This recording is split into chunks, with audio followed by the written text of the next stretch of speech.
எனக்கு எந்த தலைவரும் எந்த ஜாதியும் முக்கியம் இல்ல. தீபாக்க இந்த ஜாதி எவனும் எழுதாத. இன்னசென்ட்னு சொல்லி கூப்பிட்டீங்க. ஆனா இன்னசென்ட் எல்லாம் கிடையாது. நான் ஒரு பெரிய பைத்தியக்காரி. யாரோட பைத்தியக்காரி?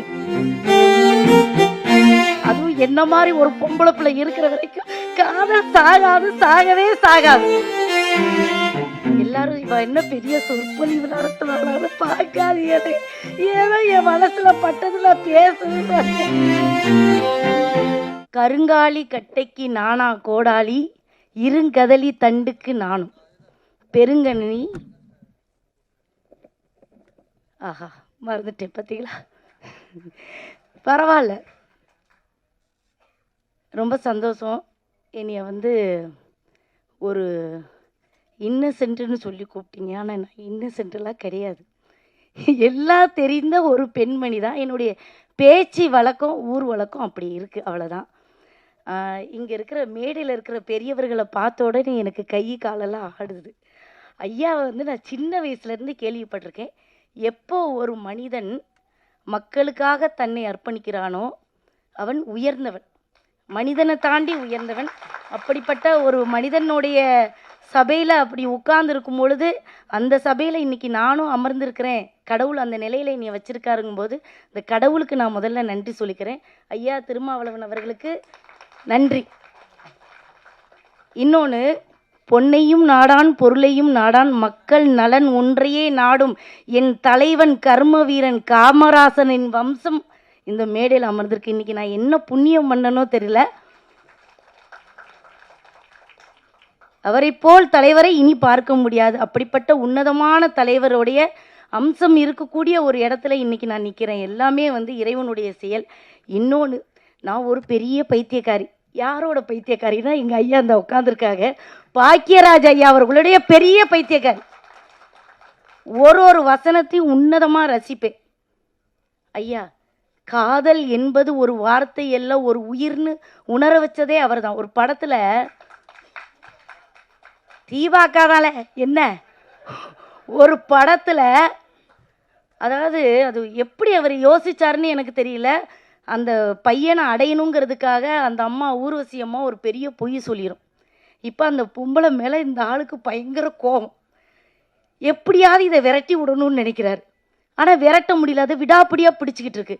ஆனால் அந்த தாய் பாசத்தை எவ்வளோ அழகாக காட்டுவார். இருட்டுக்குள்ளே இவருக்கு கண்ணு தெரியாது.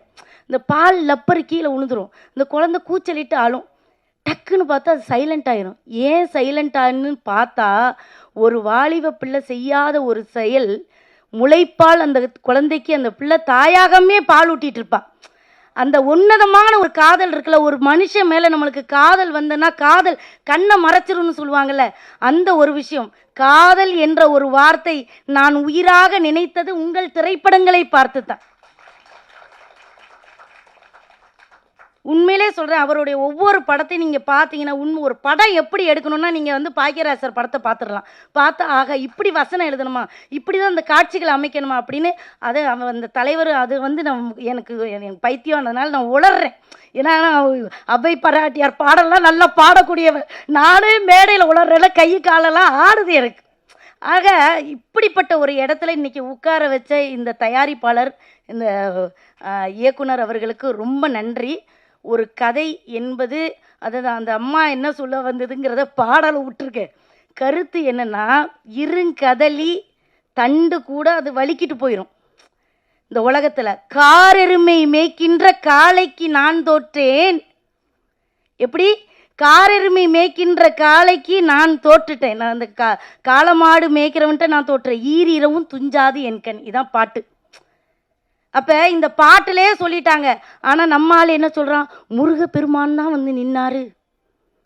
முருகப்பெருமானா வந்தானே அந்த அம்மாவே பாட்டில் எழுதிட்டு, ஒரு மாடு மேய்க்கிற சிறுவன்ட்ட நான் தோற்று போயிட்டேன். ஆக இதை ஒத்துக்கொள்கிற மனம் இன்னும் வரவில்லை. அந்த மனம் எப்பொழுது நம்மிடம் வருகிறதோ அப்பொழுது இந்த ஜாதிங்கிற அடையாளமே இல்லாமல் போயிடும். இப்போ எங்கள் அண்ணேன்னு சொன்னேன், நான் வேறு ஜாதி தான், அண்ணன் வேறு ஜாதி தான். அதுக்காக நாங்கள் அண்ணன் இல்லைன்னு கூப்பிட்டதுக்கு இனிமே நீ என் தங்கச்சி இல்லைன்னு அண்ணன் சொல்ல முடியுமா? சொல்ல முடியாது. ஜாதியை என்று நாம் விட்டொழிக்கிறோமோ அன்னைக்கு நம்ம மனிதர்களாக இருப்போம். அதுதான் ஆறறிவுன்னு ஒரு படம் எடுத்து இன்னைக்கு காட்ட போகிறாங்க. நீங்கள் எத்தனை கொலைகள் பண்ணாலும் எத்தனை வன்மம் பண்ணாலும் காதல் என்பது சாகாது, அது இருந்துக்கிட்டே இருக்கும். அதுவும் என்ன மாதிரி ஒரு பொம்பளை பிள்ளை இருக்கிற வரைக்கும் காதல் சாகாது, சாகவே சாகாது. ஒரு உயிர் மேலே இன்னொரு உயிருக்கு அன்பு வரும் பொழுது அதை தடுக்கக்கூடிய உரிமை யாருக்கு இருக்கிறது? யாருக்குமே கிடையாது. எனக்கா ஒருத்தர் மேலே அன்பு வந்தால் அது தப்புன்னு நீ சொன்னால் நீ தான் தப்பு. என்னைய கேட்டால் நான் அப்படி தான் சொல்லுவேன். ஆக இது ஒரு பெரிய விஷயமே இல்லை. இதற்காக ஒரு உயிரை எடுப்பதுங்கிறது எனக்கு ஏற்றுக்கொள்ள முடியாத ஒரு வழியாக இருக்கிறது. இந்த வழிக்காக எத்தனையோ திரைப்படங்கள் அந்த காலத்துலேருந்து வந்துக்கிட்டு இருக்கு, ஆனால் மாற மாட்டேங்குது. அதுக்கு தான் மறுபடி அந்த படங்களை போட்டு காட்டுறாங்க, நீங்கள் இந்த படத்தை பார்த்தாவது மாறுங்கள் என்று. ஆனால் இப்போ எவ்வளவோ மாறிடுச்சு இந்த சமுதாயம், அதை நான் ஒத்துக்கிறேன். இன்னைக்கு யாருமே ஜாதி அவ்வளவோ பார்க்கறது இல்லை. அது உண்மை தானே? எல்லாரும் இவ என்ன பெரிய சொற்பொழிவு நடத்துனாலும் பார்க்காதீங்களே, ஏதோ என் மனசில் பட்டதில் பேசணும்னு பேசிட்டு போகிறேன். அவெல்லாம் கை தட்டிட்டு இருந்தவே அமைதியாயிட்டான். கையை தட்டுறவே தட்டிக்கிட்டே இல்லை. ஒன்று சொல்கிறேன், அதான் யார் எதை பேசுகிறவோ இப்போ இது ஐயா பேசுகிறாங்களா எல்லாரும் ஆச்சரியமாக பார்த்துருப்பாங்க. இது திமுக பேசுகிறாரு, இல்லை திமுக மாதிரியே பேசல, அவளை வெறும் முழிக்கிறான். ஒன்றும் இல்லை, இப்போதான் நானும் பேசுறதுக்கு பயிற்சி எடுத்துகிட்டு வரேன். வீட்டில் இதை 100 தடவை நான் பேசிட்டு வந்திருப்பேன், இந்த தடவை மறந்துட்டேன். அதனால் நீங்கள் ஒன்றும் எடுத்துக்காதீங்க. ஆனால் இந்த மேடைகளில் இன்றைக்கி எங்கள் ஊர் பசங்க நிறைய பேர் இருக்காங்க, அதனால தான் இந்த கைத்தட்டுதலும் விசிலும் வந்துக்கிட்டே இருக்குது. உண்மையிலே தம்பி, ஆமாம் எனக்கு தெரியும்டா, எனக்கு தெரியும். ஏன்னா இங்கே உள்ளவங்க யாருமே கை தட்ட மாட்டாங்க ஐயா. நாங்களே சிரிச்சுக்கிடணும், நாங்களே ரசிச்சுக்கிடணும். ஆனால் இன்றைக்கி எங்களுடைய பேச்சு எவ்வளோ ரசனையாக இருக்குன்னு உங்கள் கைத்தட்டுதல் மூலமாக தெரிகிறது. தம்பி, நீ ஒரு பெரிய ஹீரோவாக வரணும்னு அக்கா வாழ்த்துறேன். அப்புறம் மக்கள் கையில் இருக்குது, இதை கொண்டு போகிற என்னுடைய அண்ணன்மார்கள் தம்பிமார்கள் இங்கே இருக்காங்க கேமராவை வச்சுக்கிட்டு, அவங்க கையில் இருக்குது. இந்த திரைப்படத்தை பற்றி நல்லதாக எழுதுங்க, வெற்றி பெற மாதிரி எழுதுங்க என்று கூறி, எனக்கு எந்த தலைவரும் எந்த ஜாதியும் முக்கியம் இல்லை, தீபாக்க இந்த ஜாதி எவனும் எழுதாத, எனக்கு எல்லாரும் ஒன்று தான் என்று கூறி வாய்ப்பிற்கு நன்றி நல்கி விடைபெறுகிறேன். நன்றி, வணக்கம். செய்திகளை உடனுக்குடனும் துல்லியமாகவும் தெரிந்து கொள்ள சப்ஸ்கிரைப் பண்ணுங்க.